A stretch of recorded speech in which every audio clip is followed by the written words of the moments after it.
og rigtig hjertelig velkommen til dette DSV-webinar. Vi vil de næste 3 kvarters tid tage igennem trends inden for fragtmarkedet, som jo er evigt omskifteligt.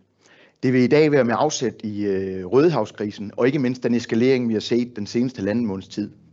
Mit navn er Anders Oldenborg Christensen. Jeg har til daglig ansvar for vores søfragtprodukt her hos DSV. Jeg har i fornøjelsen af at være jeres vært i dag, og har allieret mig med Lars Jensen fra Vespucci Maritime og Thomas Elmelund, som har ansvaret for vores luftfragtsprodukt her hos DSV. Programmet er som følger. Jeg er i gang med at lave en lille intro. Efterfølgende så vil jeg gå videre til Lars, som kommer med hans skarpe analyse af containermarkedet. Efterfølgende vil jeg komme med et par DSV-perspektiver.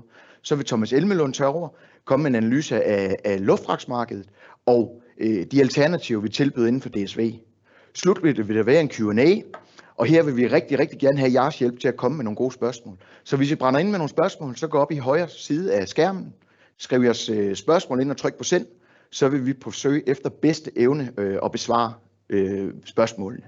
Endnu en gang rigtig hjertelig velkommen, og så vil jeg give ordet videre til Lars. Tak for det, Anders.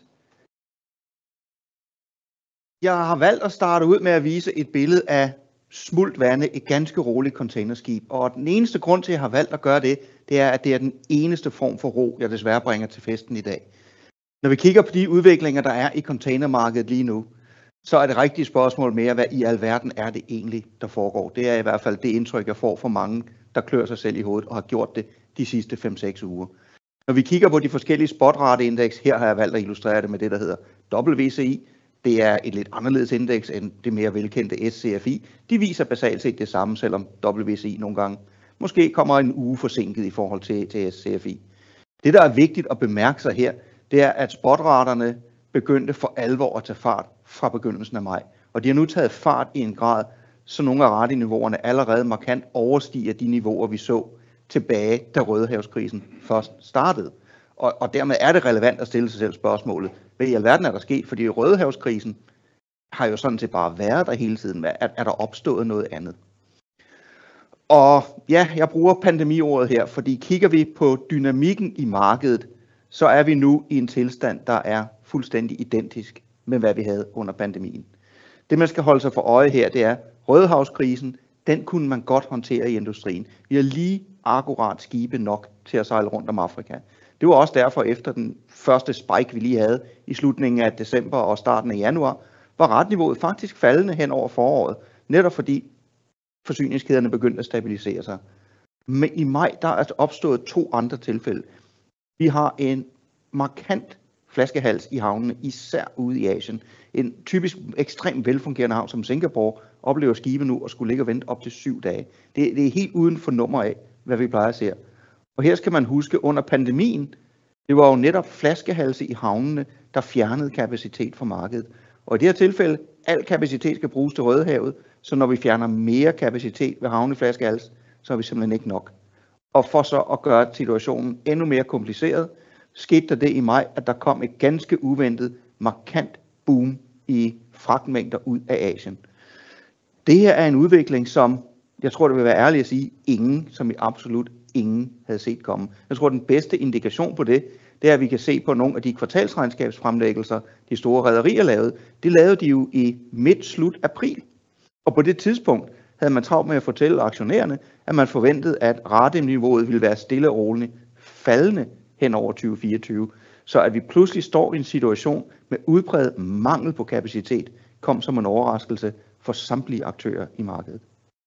Spørgsmålet er så, hvor det her bærer os hen af. Nu vil jeg lige være kedelig, bare på en enkelt slide her, så lad os lige kigge bagud. Fordi vi er nødt til at få en forståelse for, hvordan man måler balancen mellem udbud og efterspørgsel på containershippingmarkedet. I ser 2 kurver her. Den ene kurve, den blå, den er baseret på, at vi ser, hvordan var containershippingmarkedet globalt i 2006. Hvor stor var verdensflåden, og hvor mange container blev der flyttet. Og så kunne man naivt tro, at hvis vi så bare måler, hvor meget vokser fragtmængderne, og hvor meget vokser flåden, så får vi et mål for, hvor stabilt markedet er. Så får vi den blå linje. Men vi ved jo også, at markedet var nogenlunde balanceret omkring 2006-2007. Det var også nogenlunde balanceret før pandemien. Vi havde jo ikke den her voldsomme overkapacitet i 2017, 18, 19, som grafen synes at indikere. Den orange kurve, det er sådan set de samme tal, men det er korrigeret for to ting. Det ene er, at over de her 15 år har skibene, man har basalt set sørget for, at skibene har sejlet langsommere og langsommere. Derfor kræver det flere skibe at flytte den samme mængde last. Det tager også i betragtning, når vi har markante flaskehalse i havnene, at det fjerner kapacitet. Det er også taget i betragtning. Så den orange kurve, det er i virkeligheden udbud og efterspørgsel, korrigeret for skibshastighed og korrigeret for flaskehalse i havnene. Og her kan vi så netop se, hvorfor vi havde den her voldsomme prisstigning under pandemien, fordi vi når en tilstand, hvor vi har simpelthen ikke nok skibe i forhold til, hvor meget last der skal flyttes. Det er ligesom baseline for en underliggende model. Den kan vi så bruge til at prøve at se fremad. Spørgsmålet er, begynder skibene nu at sejle hurtigere, eller hvad skal vi antage her? Der kan man så modellere forskellige ting. Det her det er lidt en midterposition, det er lidt mere teknisk, men i virkeligheden der er det her mit bedste bud på lige nu. Hvad sker der med udbud og efterspørgselsbalancen, hvis vi kigger fremad måned for måned frem til 2026? Det her er det ene baseline-scenarie. Det antager, at vi får løst Rødehavet i slutningen af december i år. Hvis det er tilfældet, at Rødehavet stadigvæk er lukket land, og vi skal sejle udenom Afrika, det betyder, at vi også ser ind i et år, hvor her hen over sommeren, der når supply-demand-balancen den samme status, som vi havde under pandemien. Igen, det understøtter, hvorfor er det egentlig, vi ser fragtraterne eksplodere på den måde, vi gør nu. Det ser vi, fordi vi er basalt set på vej ind i nøjagtigt den samme situation. Og det her, der antager vi, at flaskehalsene i havnene, de faktisk ikke bliver værre i forhold til, hvad vi ser nu. Det antages også i den her, i 2025, der vil de blive løst op. Man kan så se, at i samme øjeblik, vi åbner Rødehavet, så kommer vi ned i, hvad der i virkeligheden burde være det underliggende marked nu, hvis vi ikke havde Rødehavet. Markant overkapacitet. Men givet udviklingerne i Rødehavet, inden for de sidste 24 timer, der er jo endnu et skib, der så er blevet i det her tilfælde blevet ramt af en dronebåd og har fået sprængt hul i agterenden. Så der er ikke noget, der tyder på, at det her stopper snart. Vi kunne faktisk frygte, at det vil fortsætte i 2025 også. Hvis, og det er et hvis, vi ikke får løst Rødehavet, og vi skal sejle rundt om Afrika hele 2025, så er det det her scenarie, vi ser ind i. Der kan vi se, at udbuds efterspørgselsbalancen, den bliver noget bedre i 2025. Vi er ikke på samme peak, som vi er nu her i 2024. Det er fordi, vi stadigvæk får en masse nye skibe leveret. Det er jo selvfølgelig med til at afhjælpe situationen. Men på trods af alle de mange nye skibe, vi får, så betyder det ikke, at vi kommer ind i en markant overkapacitet i 2025. Markedet vil stadigvæk være ekstremt stramt hele 2025, hvis vi ikke får løst Rødehavskrisen. Hvad betyder det så for fragtrateniveauerne? Jamen hvis vi kigger på, nu har jeg valgt eksemplet her med Asien til Nordeuropa, igen det er WCI, det er ikke SCFI, der er lidt små forskelle i dem. Men hvis jeg ser på de fragtratestigninger, vi havde i begyndelsen af pandemien, det er den orange kurve, og de fragtratestigninger, vi har set nu her i maj og juni, så er de egentlig mere eller mindre identiske. Igen, det underbygger, at markedstilstanden er nøjagtigt den samme, som den vi så under pandemien. Og for at, jeg vil lige vil sige, skræmme alt og alle, så må vi jo se på, hvor højt nåede de her spotrater op under pandemien, og hvor er vi nu. Ifølge WCI-indekset, jamen for eksempel på Shanghai til Rotterdam, der nåede man næsten op i $15.000 per førerfod. Det er WCI-målet, og selvfølgelig individuelle kunder har forskellige rater. Nogle oplevede måske lidt lavere rater. Der var også eksempler under pandemien på rater, der endda var markant højere, end hvad indekset sagde. Det er jo ligesom naturen i et indeks. Ikke alle har præcis den rate, indekset siger. Men i meget brede træskolængder, der betyder det, at vi allerede nu nærmer os halvdelen af det her niveau. Spørgsmålet er så, hvis vi ikke får løst de her flaskehals i Asien, hvis fragtmængderne fortsætter med at vælte ud af Asien, som det lige nu ser ud til at tilfældet, hvor højt kan raterne gå den her gang? Det nemme svar vil være, jamen så kunne vi potentielt nå samme højde som under pandemien. Men til dem, der skal sende fragt, der må jeg desværre skuffe at sige, at det kunne potentielt blive værre. De orange kurver her, det viser, hvad nåede vi op til som rekorder under pandemien, i det her tilfælde på de forskellige ruter fra Asien til Nordeuropa, Asien til Middelhavet, og også fra Nordeuropa tilbage til Asien. Men hvis vi ser på, hvad er den underliggende fragtrate per sømil sejlet, nu skal vi jo sejle væsentligt længere, så kunne man have en frygt for, at det der i virkeligheden sætter grænsen, det er, at vi skal ikke se på, hvad var selve raten per 40-fods container i pandemien. Vi skal se på, hvad var raten per sømil, man sejler. Og fordi vi sejler længere, kunne man have en frygt for, at dermed skal det også kompenseres ind. Og i det her tilfælde, så nærmer vi os et spotrateindeks, der potentielt kan nå op i brede træskolængder omkring $20.000 per 40 fod. Det er, jeg vil lige vil sige, et worst case scenarie. Det er, hvis vi ikke får løst Rødehavet, hvis vi ikke får løst havneflaskehalsene i Asien, og hvis fragtmængderne fortsætter med at vælte ud af Asien i den takt, vi ser nu.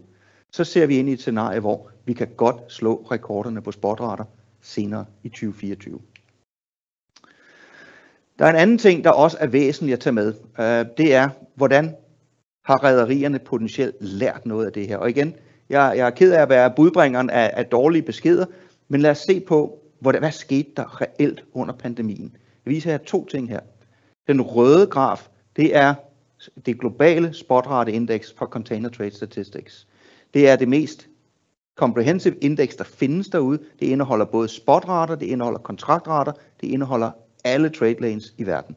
Det måles ikke i dollar, det måles simpelthen som et indeks. Og så kan vi så sige, jamen hvis vi nu siger, at vi var på et niveau 100, før pandemien kom, hvad skete der så med fragtraterne? Og der kan vi se, at da vi nåede højdepunktet under pandemien, der var raterne basalt set tredoblet. Jeg ved godt, der er nogle steder, hvor spotraterne var 10-doblet, men andre steder, der var raterne bestemt ikke steget i samme takt. Så som globalt indeks, det var der, man havnede. Men hvad betyder det for den lektion, rederierne kan tage? Og her har jeg valgt at fokusere på Mærsks fragtrateudvikling. Dem kan man tage ud af deres kvartalsregnskaber, og så kan vi se på, hvad var Mærsks globale gennemsnitlige fragtrate. Kigger vi på en lang periode inden pandemien, både Mærsks fragtrater og for den sags skyld mange andre rederiers fragtrater, de følger egentlig CTS-indekset meget godt. Det man kan se, der skete her, det var, da vi blev ramt af pandemien og raterne gik op, Mærsk var nok et af de rederier, der relativt set var bedst til et mindst at overholde nogle af deres kontrakter. Jeg ved godt, det var ikke altid tilfældet, men sammenlignet med mange af deres konkurrenter, så var Mærsk langsommere til at sætte priserne op. Det var sandsynligvis en forventning om, at når markedet vendte, og selvfølgelig vil markedet vende på et tidspunkt, så kunne man så også sørge for, at raterne faldt langsommere. Lektionen, vi må lære fra pandemien her, det er, at ja, Mærsk de tabte ud, fordi de ikke hævede raterne lige så hurtigt. Da raterne gik ned den anden vej, især i 2023, faldt Mærsks rater nøjagtigt lige så hurtigt som markedet. Havde Mærsk været mere, lad os sige, aggressiv i markedet, ligesom nogle af deres konkurrenter var, så ville de have tjent $16 milliarder mere gennem den her periode. Og det er måske at trække det lidt hårdt op, men måden jeg ser på det, det er, at der er ingen præmie i det her marked, hvis man er rederi. Der er ingen præmie for at være Mr. Nice Guy. Det er basalt set, hvad tallene de viser. Det viser så ikke på grafen her, men kigger man på en af dem, der var mere aggressiv i markedet, det vil være en Hyundai Merchant Marine for eksempel, der vil man se, at de var meget aggressive. Deres fragtrater, da vi nåede toppunktet, var 15% højere end det globale gennemsnit. Til gengæld faldt deres fragtrater også væsentligt hurtigere efter pandemien, men, og der er et stort men, samlet set over pandemien, der performede de nogenlunde på linje med markedet. Så der var ikke nogen, hvad kan man sige, straf for at agere aggressivt i markedet. Så hvis rederierne skal lære en lektie for pandemien, så er det desværre den negative lektie, at der er ingen grund til at holde sig til kontraktraterne, når markedet går op. Og det tror jeg, mange kommer til at føle konsekvensen af i det stærke marked, vi sidder i lige nu. Kigger vi lidt længere frem til i år, og ja, jeg ved det godt, de dårlige nyheder, de står nærmest i kø. Det har hele tiden været klart siden sidste år, at den overenskomst, havnearbejderne har på den amerikanske østkyst, den udløber i september i år. Og den skulle genforhandles, og det vil nok blive svært. Men inden for de sidste 2 dage er der nu kommet meldinger ud fra fagforeningen, der får det til at se ud som om, at risikoen for en arbejdskonflikt i havnene på den amerikanske østkyst er steget markant. For 2 dage siden, der aflyste fagforeningen alle møder med dem, der hedder USMX, det er basalt set arbejdsgiverorganisationen for terminalerne. Og de gjorde det med begrundelsen, at man var sur over at se automatisering. Det som fagforeningen på den amerikanske østkyst gerne vil have, det vil have, at man ikke mister så meget som et eneste job. Man vil ikke have automatisering overhovedet, som vi slet ikke. Måske til lidt baggrundsinformation her. Fagforeningsformanden, som nu har været formand i et par årtier, han er blandt andet tidligere, jeg var selv til stede ved mødet, givet udtryk for, at sådan noget som automatisk betaling med brobis og lignende, det var af det onde, fordi det betyder, at nu mistede man jobs med folk, der sad manuelt i en toll booth og skulle tage penge. Det er det perspektiv, fagforeningen kommer med. Og kigger man på yderligere beskeder, der kom ud i går, det var efter jeg fik lavet det her slide færdigt, der skruer man yderligere op for retorikken og siger, at det ene automatiske trafiklys, man har installeret i en havn i Alabama, det vil man have fjernet og have folk reinstated igen, ellers gider man slet ikke at diskutere, hvad der skal ske med overenskomsterne senere i år. Så risikoen for, at vi får om ikke strejke, så i hvert fald store forstyrrelser i havnene på den amerikanske østkyst senere på året, den er steget væsentligt. Og her skal man huske, vi er et marked, hvor vi allerede ikke har nok kapacitet. Får vi en arbejdskonflikt på den amerikanske østkyst, så bliver situationen kun forværret. Så det bringer mig til den sidste ting, jeg vil bringe her og sige, jamen, kunne jeg dog ikke godt til at komme med nogle gode nyheder? Vi kan starte med en god nyhed. Panama-kanalen, den er i fuld gang med at normalisere sig. Den er ikke helt normaliseret, men de har øget markant for mængden af skibe, der kan sejle igennem per dag. De har også øget dybgangen i skibene, der kan sejle igennem. Så ja, det regner i Panama. Det, som vi alle sammen snakkede om, især for et års tid siden, kæmpe problemer i Panama, det er næsten en saga blot. Man kan også sige, at der kommer jo nye services. Det har vi set her over de sidste par uger, både på Asien Europa og på Stillehavet. Det er nye niche services, det er små rederier. Det er basalt set igen endnu det samme fænomen, vi også så under pandemien.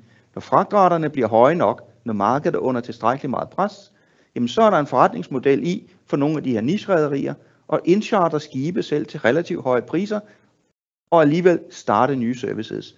Så på Asien Europa og på Stillehavet, der ser vi flere og nye services. Det er gode nyheder, hvis man sender på de fragtruter.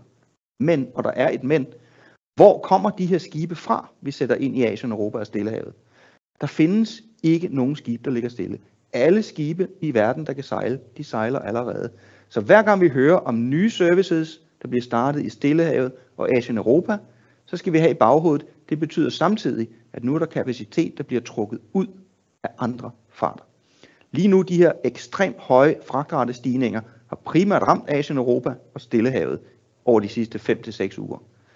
Bliver den her krise ved, så kommer de her prisstigninger til at ramme alle andre farter i verden. Igen, samme dynamik som under pandemien. Ikke fordi de andre farter nødvendigvis har et specielt stærkt demandmarked, der er måske ikke særlig meget ekstra last, der skal flyttes, men fordi skibene bliver hævet ud af de her farter og flyttet hen, hvor man kan tjene flere penge. Så fragtratestigningerne kommer til at sprede sig igennem den her mekanisme. Og for så lige at knytte en kommentar til Rødehavet. Vi kan selvfølgelig håbe på, at Rødehavskrisen den bliver løst, og skibene vender tilbage. Det er ubetinget et positivt scenarie. Men man skal være forberedt på, at når det sker, så vil det ikke betyde, at markedet vil blive super godt lige med det samme. Tværtimod. Den gode nyhed, at Rødehavet åbner, vil umiddelbart derefter blive fulgt op af markante flaskehalsproblemer i Europa. Fordi når vi begynder at sejle tilbage gennem Suezkanalen, så vil de skibe overhale nogle af de skibe, der er på vej rundt om Afrika. Så vi får en periode på nok et par uger, hvor vi får det dobbelte antal skibe til at ankomme i europæiske havne, i forhold til hvad vi er vant til. Det betyder, at havnene skal håndtere dobbelt så mange containere, som de er vant til. Det betyder, at alle importører de skal tage leverance af dobbelt så meget last, som de er vant til. Det sætter pres på havnene, det sætter pres på lastbiler, på tog, på pramme, og det sætter også pres på alle warehouses rundt omkring i Europa. Det vil være en midlertidig effekt, men den vil være markant. Når vi har arbejdet os igennem den flaskehals, så vil vi til gengæld være i et marked, der basalt set kollapser, fordi vi har markant overkapacitet i markedet. Så for måske at summere det her op, inden jeg giver stafetten tilbage til Anders. Vi ser ind i et marked lige nu, der basalt set balancerer på spidsen af en pyramide. Enten fortsætter vi med at have den her Rødehavskrise, og vi har ikke nok kapacitet, vi får ekstremt høje fragtrater. Eller også får vi løst Rødehavskrisen, hvorefter markedet efter en turbulent periode basalt set vil kollapse. Der er ikke, som markedet er lige nu, et realistisk scenarie, hvor vi får et stille og roligt og normalt marked, når vi kigger på resten af 24 og sandsynligvis heller ikke i 2025. Så med det, så vil jeg give det tilbage til Anders. Tak for det, Lars. Jeg vil bruge lidt tid til at dykke lidt mere ned i det her port congestion. Altså de køer flaskehalse, vi ser ved havnene rundt omkring i hele verden, og ikke mindst de konsekvenser, det har for den samlede supply chain. Hvis vi kigger på markedet lige nu, så er det cirka 7,6% af den samlede kapacitet, der ligger i kø et eller andet sted. Og du kan groft groft sagt, så kan du sige, at det betyder, at den kapacitet reelt er ude af markedet. Hvis vi dykker lidt ned i nogle af de havne, hvor det er værst, så er der ingen tvivl om, det er ligesom der, hvor der er pres på markedet, er centreret enormt meget omkring Asien. Lars var inde på Singapore, som vi den sidste måned har set en markant udvikling. Fra skibene lå 2, maks 3 dage, ligger de nu op til over en uge. Hvis vi kigger på 2 andre vigtige havne ude i Asien, så er det Shanghai og Ningbo.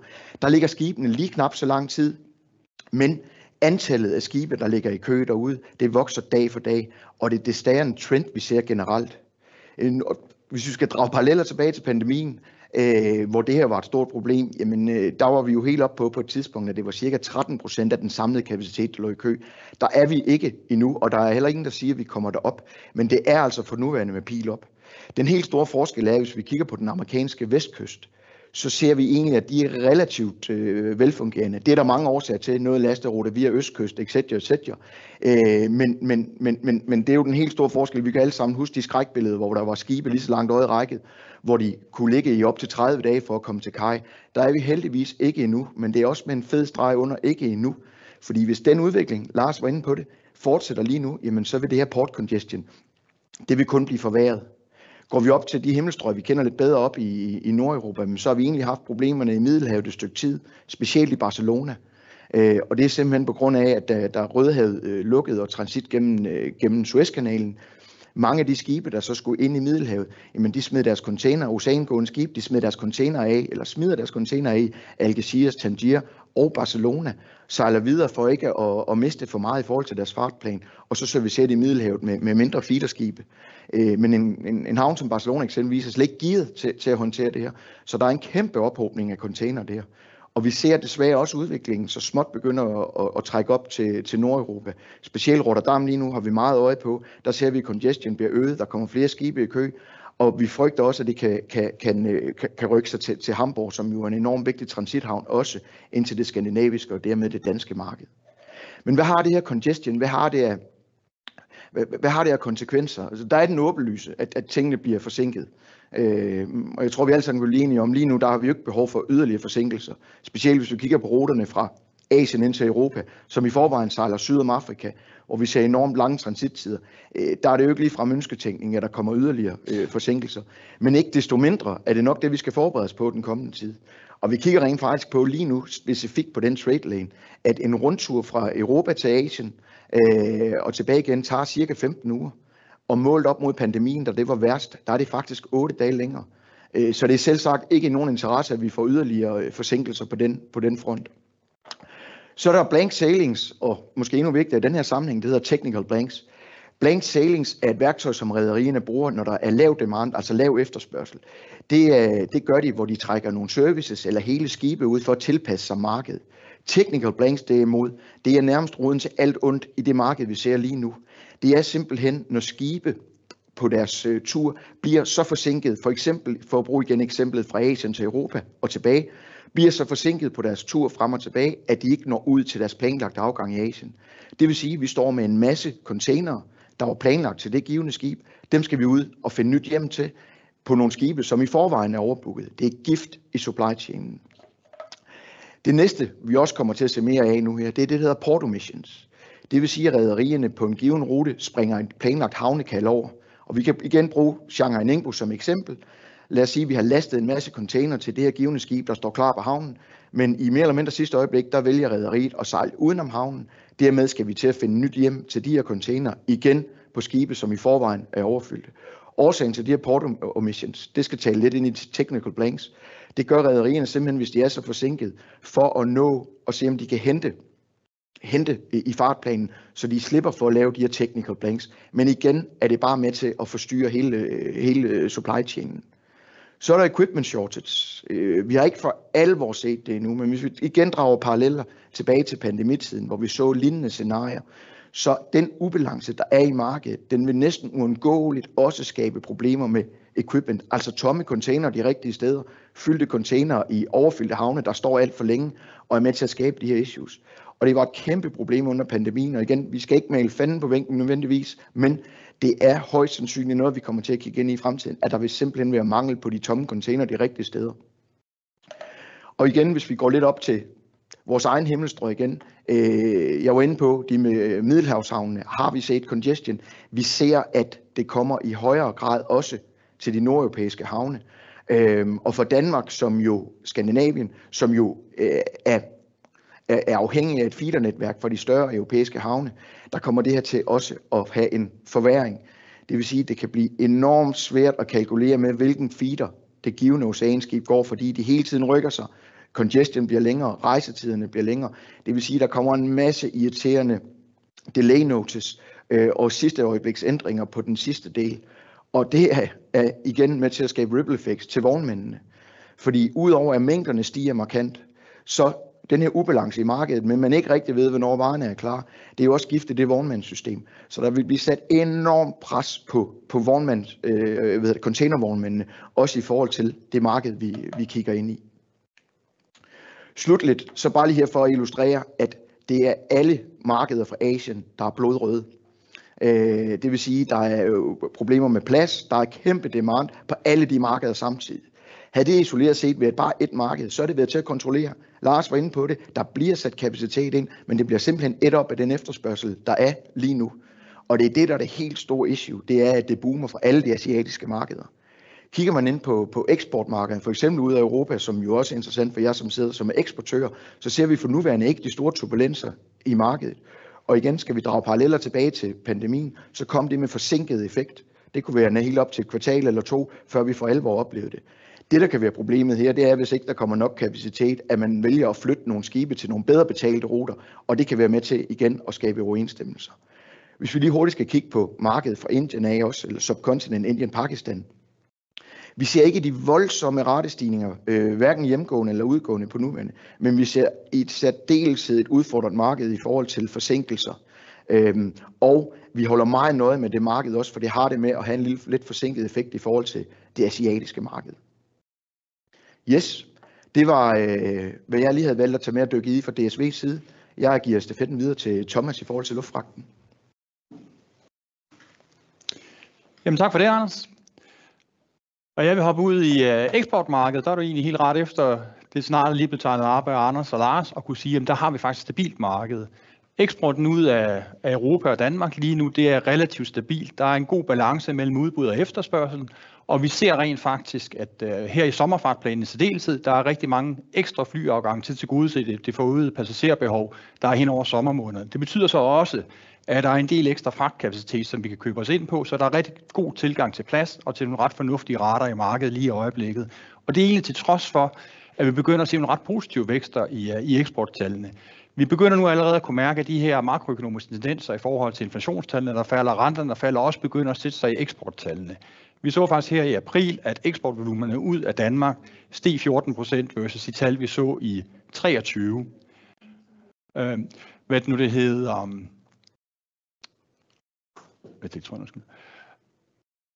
Det vi så kan forvente her i det resterende del af 24 på baggrund af, at vi ser eksporttallene øges lidt, det er egentlig, at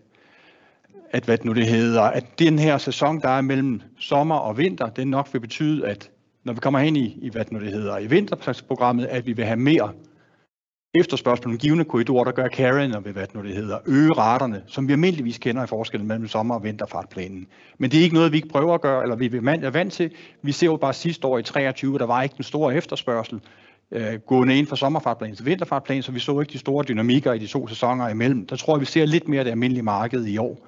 Så er endelig også lige til sidst med, at vi ser som disruption på vores udførsler og vores øvrige tolddokumenter. Og det er egentlig bare ment på den måde, at den 29. maj, der skiftede Skat et nyt eksportsystem ud med e-eksport til DMS, og med alle nye IT-systemer, så betyder det altså også, at der var noget ekstra arbejde for dem, der laver deres egen udførsler, og også for os, der laver den på vegne af jer, i forhold til lidt mere tid på udførsel, men egentlig også lidt børnesygdom, der kom med det nye system her. Det er blevet mere smidigt i løbet af de sidste 14 dage. Vi ser egentlig også udførelsen glider nemmere igennem. Men hvis vi bliver stillet nogle spørgsmål her de sidste 14 dage i forhold til nogle teknikaliteter omkring jeres dokumenter, så er det egentlig fordi, at der er flere valideringspunkter i det nye system, end der var i det gamle. Men som sagt, vi er på vej i en bedre gænge på eksportdokumenter, men det har bøvlet lidt her de sidste 14 dage, og delvis stadigvæk gør det. Kigger vi så ind i vores importmarked, jamen, så har vi faktisk noget mere at udfordre, og der er balancerne lidt det samme som det, vi hører på søfragten. især på de her hovedkorridorer for Kina og for Asien og delvis også det indiske subkontinent. Der er ganske enkelt mere gods, end der er kapacitet ude i markedet. Det gør, at raterne er sådan relativt høje i øjeblikket i forhold til, hvad almindeligvis vi ser på det her tidspunkt her. Kigger vi på selve fragterne, så ser vi faktisk også, at mange af dem nu her begynder at blive sat ind i de korridorer, hvor der er mere efterspørgsel på. Man ser faktisk en del af de her fragter, der tydeligt fløj af Sydamerika. Senest har vi hørt fra KLM Air France, de flytter deres Sydamerika-program til Hongkong, for egentlig at byde ind på det her e-commerce-marked. Men det betyder også, at der kommer en ripple-effekt på mange andre korridorer, fordi de fragter nu mangler. Det går så gældende både på import og eksport. Men forhåbentlig tager det så også toppen af det her e-commerce-segment, vi kommer til at se her lidt senere på året.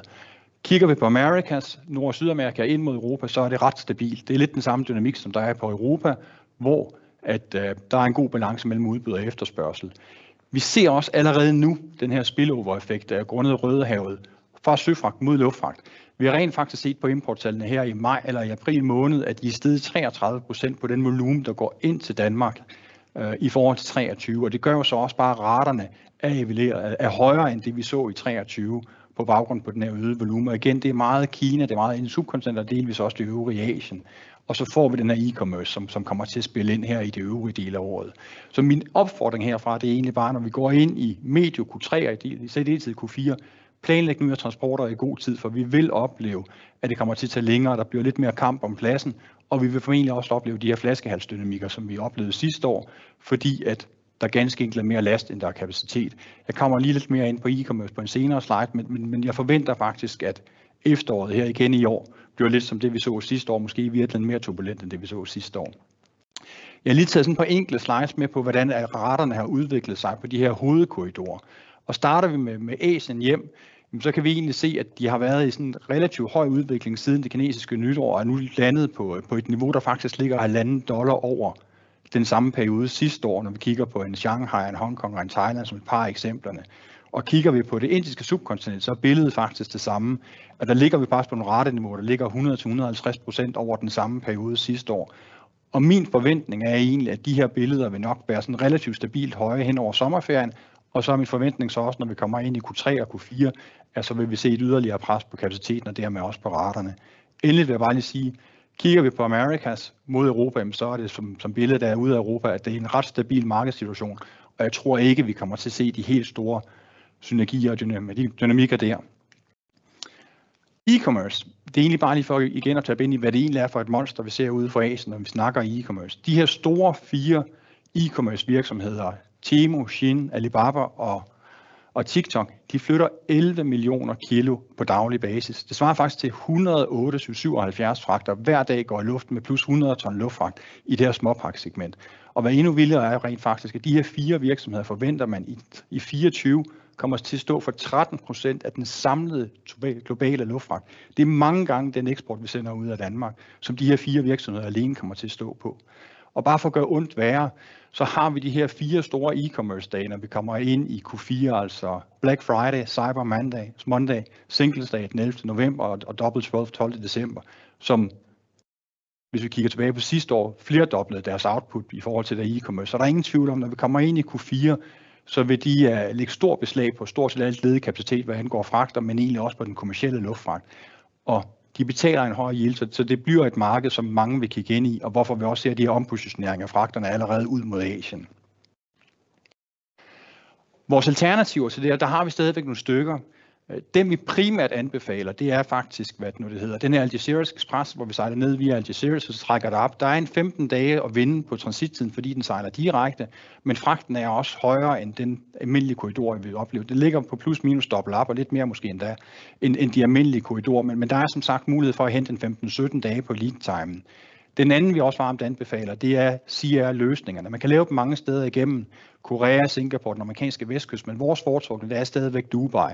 Der er en ret stor kapacitet igennem Dubai, plus vi også ser, at den er meget fleksibel og meget smidig i forhold til transitten fra søfragt mod luftfragt.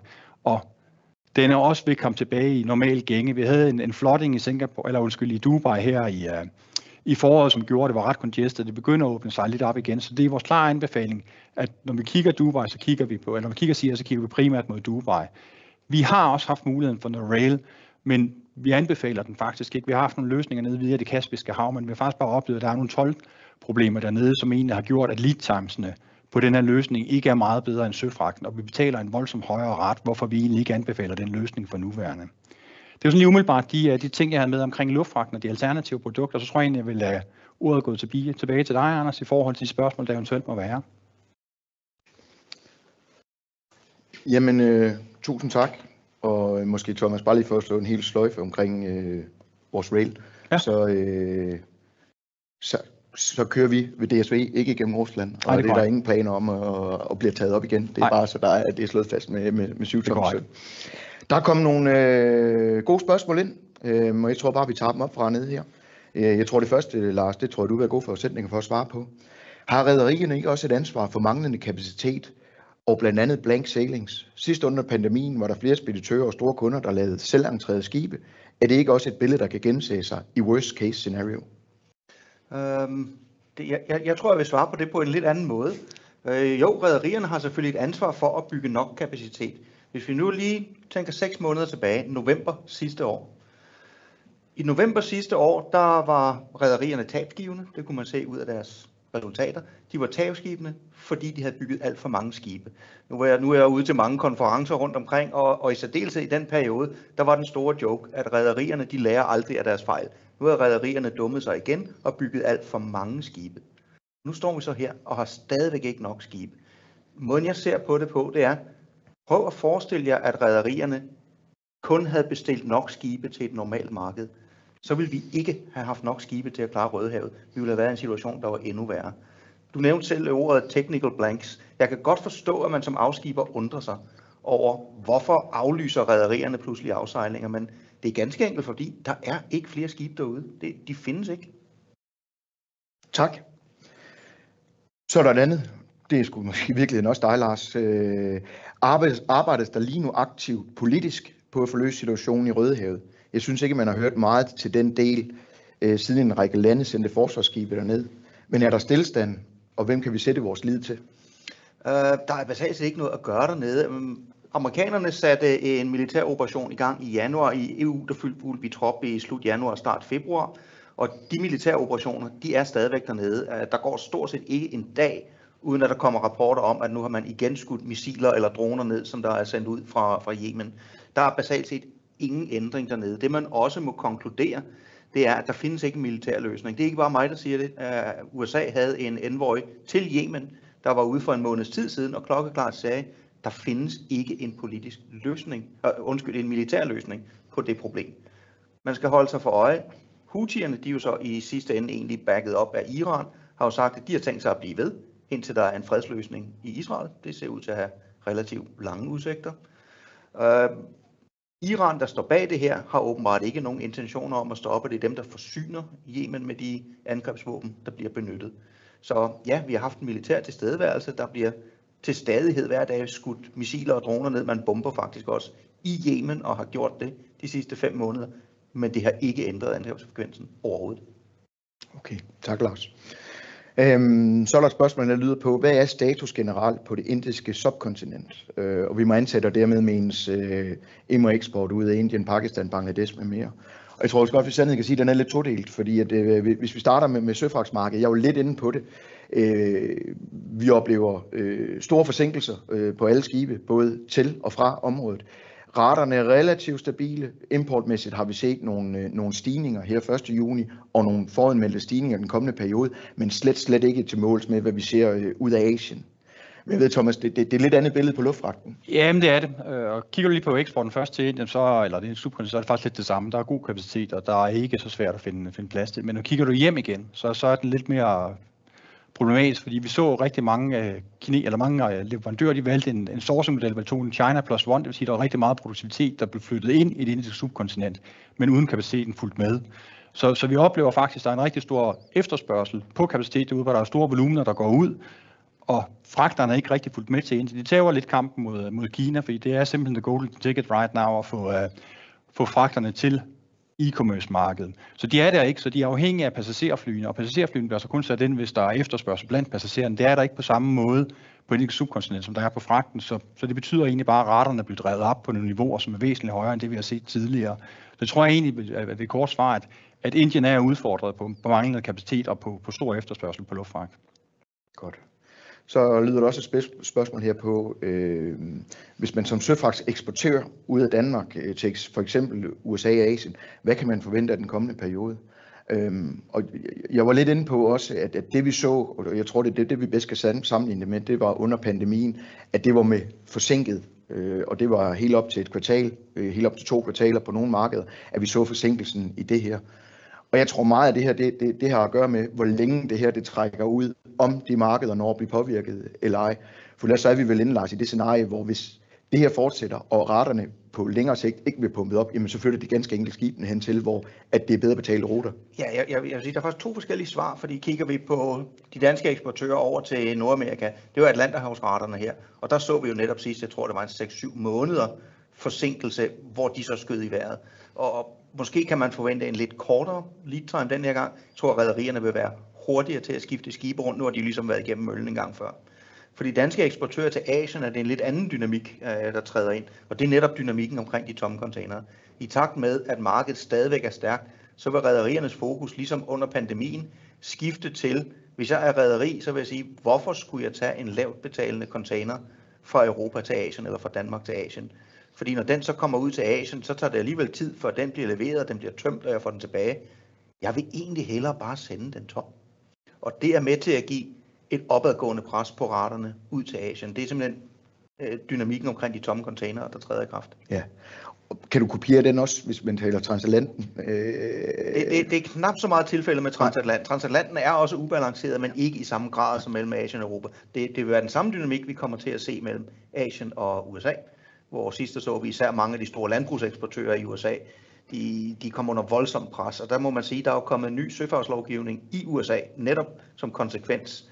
Og det som landbrugslobbyen argumenterede for dengang, det var, under pandemien oplevede de, at rederierne ville ikke engang give dem en pris. Rederierne sagde bare, vi gider slet ikke have jeres last, fordi de ville hellere sende tomme container. Det blev man selvfølgelig sur over. Så i den nye lovgivning for søfart, der skal rederierne give en rate i USA over til Asien. Men som jeg også har fortalt dem med forskellige lejligheder, man skal nok passe på, hvad man ønsker sig, fordi så er rederiet som, jeg kan godt give dig en pris, men i stedet for de $500, du plejer at betale, nu koster det altså 5.000, så er man jo lige vidt. Præcis. Og man kan vel også sige, når vi taler eksport ud af Europa til USA, jamen det er jo tit ikke bare til havn, så er det til forskellige inland points i USA, og det kan vel på sigt, nu ved jeg godt, og det er ikke formelt, men hvis vi kigger skræmmebilledet, kan det vel på sigt også godt få nogle konsekvenser med alt det, der foregår ved havnene? Det kan det helt klart, og problemet med havnene på østkysten, det er, vi har meget lidt præcedens. Historisk set så er det faktisk meget, meget sjældent, at vi har fået en reel arbejdskamp over på østkysten. Det er mere vestkysten, der har lavet en tradition ud af det. Men med den retorik, der kører lige nu, så er det selvfølgelig et reelt problem. Og det vil jo betyde, det er jo ikke bare mens en arbejdskamp kører, der vil være problemet. Man skal jo tænke, at for hver dag den arbejdskamp så kører, vil der overhobe sig last op, der ikke kan bevæge sig igennem havnene. Så hvis det her varer bare en uge eller 14 dage, så vil man få enorme flaskehalsproblemer. Det vil tage måneder at få løst.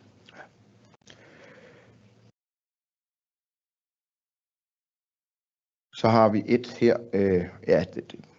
Den er nok svær at svare på, men jeg tænker, du gerne vil give det et forsøg, Lars. Hvor lang en våbenhvile skal der være i Gaza, før der igen er plads til, at man åbner for Rødehavet? Lang. Lad os sige meget lang. Jeg vil måske fokusere mindre på Gaza, men netop fokusere på, hvad er det, vi har set fra Houthierne.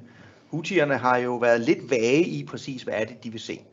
Min forventning, det er jo så bare mit eget gæt, ikke? Det er, hvis vi får en midlertidig våbenhvile, så vil man sikkert se, at Houthierne siger, at det er jo ikke godt nok. Vi vil have en permanent våbenhvile. Får man en permanent våbenhvile, det er sikkert ikke godt nok, man vil have en fredsløsning. Man vil sikkert også stille krav om, at de mange tusind palæstinensiske fanger, der nu sidder i israelske fængsler, skal frigives. Man vil måske stille krav om en ny stat. Så jeg forestiller mig lidt, at det nok kan blive skruen uden enden. Men lad os nu være positive og sige, jamen fint, de stopper. Hvis jeg var rederi, så ville jeg vente meget, meget, meget længe, før jeg gik igennem Rødehavet. Fordi skræmmeeksemplet, det var, hvad der skete omkring juletid sidste år. Omkring juletid sidste år, der besluttede både Mærsk og CMA CGM at sende skibe igennem Rødehavet igen. Og der gik jo ikke særlig lang tid, så blev de skudt på. Og det endte især for Mærsk i nogle store operationelle problemer, fordi først begynder man at sende skibene rundt om Afrika. Så sender man den til Rødehavet, og så skal man lave en uvending rundt om Afrika igen. De forstyrrelser operationelt, de gav, var katastrofale. Så jeg tror, alle rederier har lært af det. De vil først begynde at gå til Rødehavet, når man er 100% sikker på, at man ikke pludselig bliver tvunget til at vende om igen. Super. Tak.